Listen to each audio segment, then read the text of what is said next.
Alrighty, hello everyone. I am going to be doing a video today about my 2021 wish list.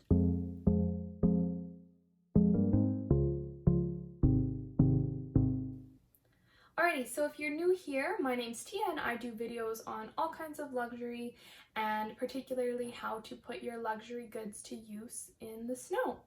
So if you're into that kind of thing, I would love it if you subscribed and let me know in the comments so that I can come and say hello. So jumping into today's video, I have a pretty extensive list of items that have caught my eye. So I will add the disclaimer right away that I will not be buying all of these items this year, but at the same time, I'm not sure which of these will be the ones that end up in my home. So I have a lot of kind of like thoughts and questions, and I have been overwhelmingly impressed by kind of just the knowledge and the input and just everybody's kind of thoughts on things. So I thought I could make this not so much like a Q&A, but like me asking you guys for some input. So yeah, feel free to drop stuff in the comments as we're going along, because there's a lot of things I'm kind of undecided about. So yeah, let's get started. So the first bag I almost bought before the price increase, and I chose to be responsible and not be crazy and buy two bags back to back. And it is the Louis Vuitton Pochette Métis in the reverse monogram. And so this bag, I'm drawn to it because of how much so many people say they love it. I don't really have any reverse monogram. I only have about 5 handbags, which compared to a lot of the people on YouTube isn't much, but it is something that I really enjoy. So yeah, I was like, hey, you're not gonna get 2 bags. And I held off. Luckily, we only saw about a $70 price increase on the reverse monogram. So that made me feel like good about the decision, because I was like, okay, it's not like I missed out on like a $300 difference kind of thing, but yeah, so it's the reverse monogram Pochette Métis, and just so many people say they love it, and I am definitely somebody who likes crossbody bags, but I am a little bit like concerned about the clasp on it. So I know a lot of people say that like you have to be careful with it and all that kind of thing. I am not a particularly careful person in general, and I tend to be around kids and animals a lot, so I never am like fully certain that I'm not gonna walk into my cat like having laid on my bag. This morning my mom sent me a picture of her literally sitting dead on top of one of my Canada Goose hats, so that was lovely. But yeah, so I'm a little hesitant about the clasp. I am a little hesitant because it doesn't fit my iPad, but I think that might just be something I need to let go of. And yeah, so I don't know if you have experience with the clasp, or if you know, like, I know some people leave the plastic on. That's not so much my approach to things typically. But yeah, let me know about the Pochette Métis. I asked about it on my Instagram and got some good feedback.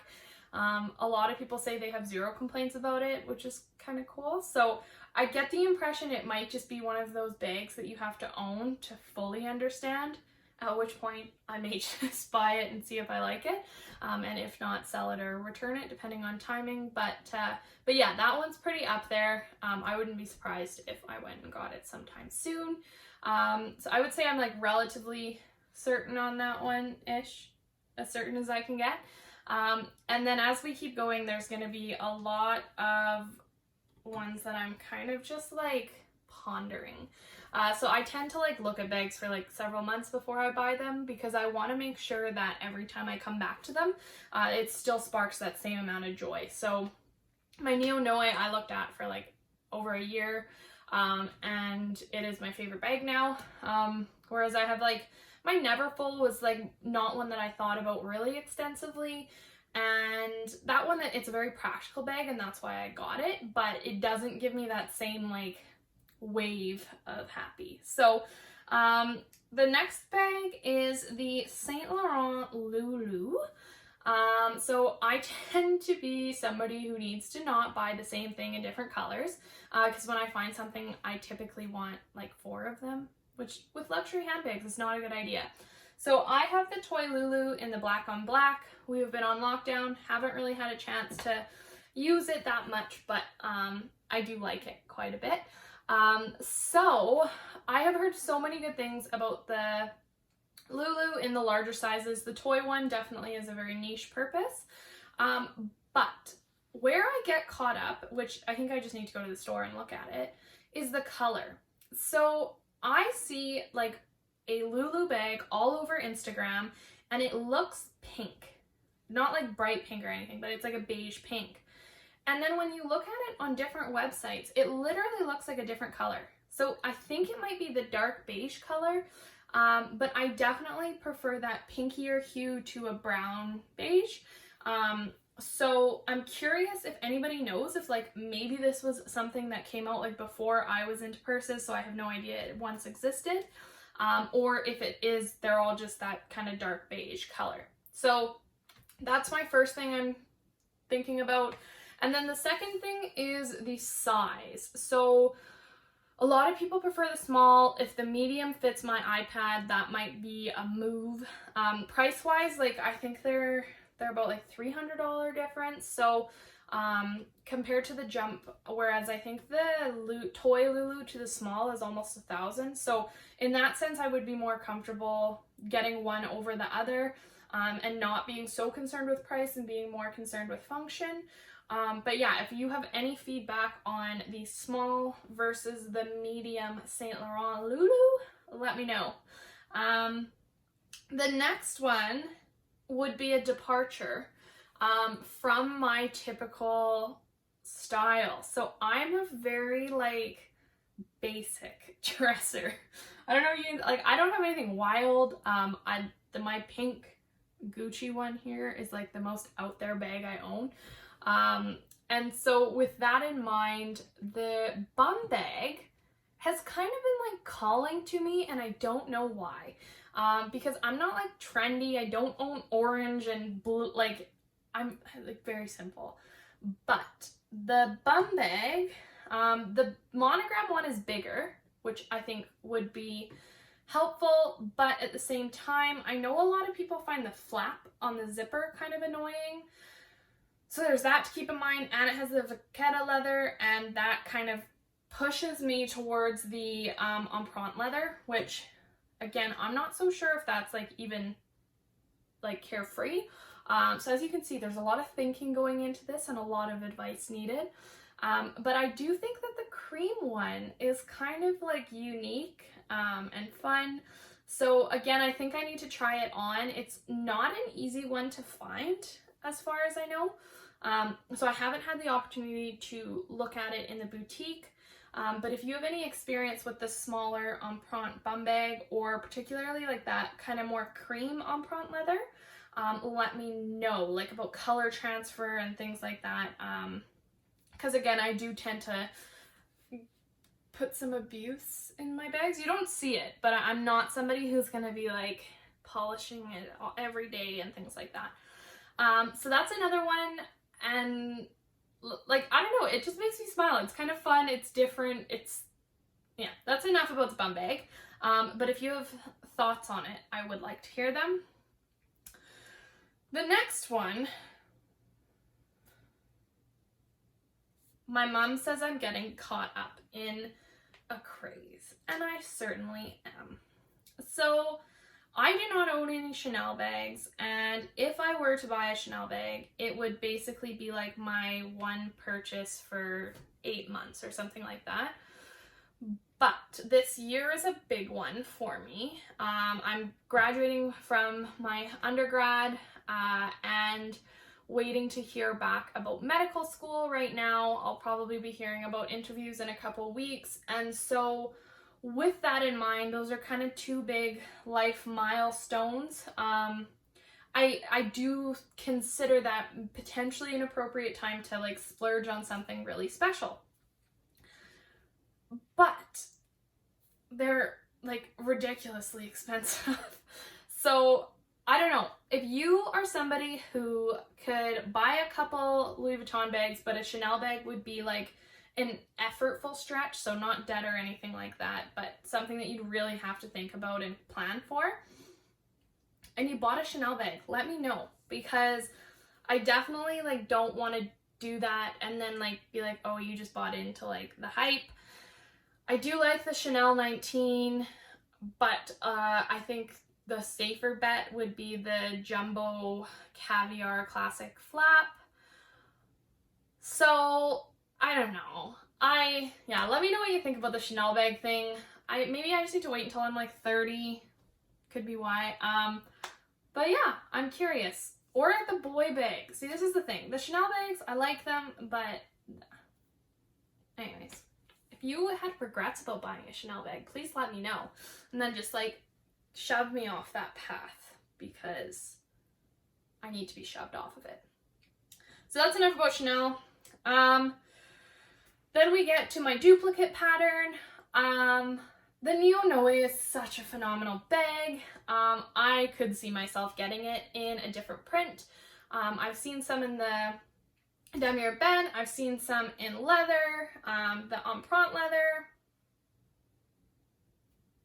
So have you ever bought 2 bags of the same style, and was it worth it? Or was it not? And what made it worth it, or what made it not worth it? Again, this is starting to get a little bit more far-fetched future, but sometimes when there's been bags that I wasn't gonna buy right away, and after getting feedback, I went for it, and I really appreciated that it kind of shifted my wish list. So that is something I would like to hear about. And then we're gonna get to maybe some smaller ones. So I have a Gucci belt. I've been looking at the Louis Vuitton one. My mom says I need to stop buying bags and buy smaller items. So I wear leggings like 90% of the time, so I think that's why I don't buy into the whole belt thing. But if you have like a video that tells somebody how to get out of leggings and into like real people clothes, I feel like I need to learn how to shop at Zara and leave Lululemon and hoodies behind, because you know the whole growing up thing does call for that a little bit. So if any of you are more fashion people and have like a video about that, link it, because yeah, I want to be somebody who wears a belt, but currently I'm somebody who throws on a jacket and calls it a day. Another duplicate is the Louis Vuitton monogram shawl. I have it in, I don't know if it's charcoal or black, to be quite honest with you, but it's really cute, and I kind of want it in green or pink. So for those of you who have multiple versions of a scarf, I guess I do, my Burberry one, I don't know. But yeah, if you have tried like branching out into the color world, which colors did you find was like a good idea and which one was not? So like, I don't know, pink for me, I like the idea of being somebody who wears pink, but like then spilling coffee on it, that kind of thing. So yeah, the scarves, and then if you have a really good recommendation for like a cashmere scarf that is not the Burberry one, I would love to hear some experiences about it, because I know most people go for the Burberry one. I've gone for the Burberry one, but I don't love the shape of it. I like something that's really like cozy and cushy and comes up high and sits in a really full way. Whereas I find that they're just classic, like long rectangular one just sort of falls flat. So yeah, if you have a good cashmere scarf recommendation, toss it my way. And this is why I said in the beginning of the video, I'm not going to be buying all of these items, but I am collecting feedback on them. And then the last one, okay, actually there's 2 more. I'm considering selling my Neverfull in the azure with the rose ballerine interior and swapping it for a World Tour one. I do really like the black trim on the World Tour one. But then it starts getting redundant if you buy a bunch of monogram, and maybe the damier azure is the way to go. So Again, let me know, because you guys seem to have like some very good feedback and tips that like things I don't even think about. So yeah, have you ever traded a bag to get a different color pattern or something like that? Did you regret it? Did you not? Yeah, let me know. And then the final one is something that I probably wouldn't buy until our sort of pandemic life has come to an end, because we are not traveling and we are not going to other people's houses. So the need for an overnight bag has kind of become obsolete. However, the keep all with the Macassar, the black trim with the monogram, I believe it's actually part of the men's collection, but it basically just looks like my Neo Noe. But yeah, that's something I've been looking at, but it comes in the 45 and the 55. So size-wise, I'm curious if anybody has like traveled with either of those sizes, and if you put it under the seat. So I wouldn't feel particularly comfortable putting a bag like that in the overhead bins. Maybe that's just what you do. I never put anything in the overhead bins, like since I was tiny. I've always just been an under the seat kind of person. So yeah, let me know about your experiences with it on planes. And just generally, have you gotten either and wished you had gone up or down? So the 45, I think, is more mid-sized, but yeah, the 55 might be a move, unless it's like gigantic. So I tried to look at the 55 in store without much luck. So I come to you, all of you knowledgeable people. So that is a few of the bags that I spend time Googling and watching videos on. So let me know what you think. Is there something that I like, you're like, Tia, I see all these bags behind you. You need to get this one. Or definitely do not buy that bag. I'm here for all of the comments, whether they align with my initial impressions or not. Because I think when you're buying luxury, yes, it's about like having fun and things like that, but I am of the opinion that you enjoy your purchases more and you have more fun when they're good purchases, and I think there's an element of thinking and planning and things like that. So I would say chances are I'll probably kind of pick 2 bags and one of the smaller items over the next several months, but which bags that becomes, I hope will be influenced by some good quality feedback. So I hope you all have a lovely day, and I will be back with another video sometime soon.